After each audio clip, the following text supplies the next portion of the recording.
Media దిగ్గజం ప్రముఖ వ్యాపారవేత్త రామోజీరావు కన్నుమూశారు. ఆయన మరణం అందరినీ కదిలిస్తుంది. ఇక రామోజీరావు మరణంతో కృష్ణా జిల్లా పామరులోని ఆయన స్వగ్రామం పెదపారుపూడిలో విషాద ఛాయలలుముకున్నాయి. రామోజీరావు మరణ వార్త విని శోకసంద్రంలో మునిగిపోయారు గ్రామస్తులు.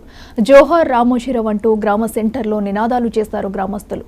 పెదపారుపూడిని దత్తత తీసుకుని 20 కోట్లకు పైగా సొంత నిధులతో గ్రామాన్ని అభివృద్ధి చేశారు. విద్యార్థి దశ నుండే రామోజీరావుకు కష్టపడే తత్వం ఉండేదని ఆయన బాల్యమిత్రుడు పాలడుగు చంద్రశేఖరరావు గుర్తు చేసుకున్నారు. దేశంలోనే గొప్ప స్థాయికి చేరుకున్న పుట్టిన గ్రామాన్ని మర్చిపోకుండా సేవలు చేశారని కొనియాడారు చంద్రశేఖరరావు.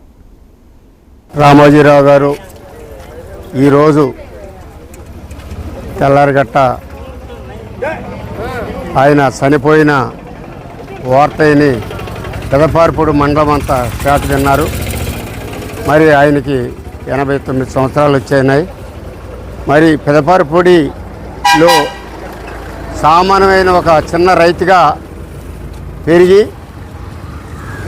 అతి ప్రపంచంలోనే మహానుభావుడిగా పెరిగిన ఒక రామోజీరావు గారు మరి ఈరోజు ఆయన చనిపోవటం అందరికీ తీరని లోటు.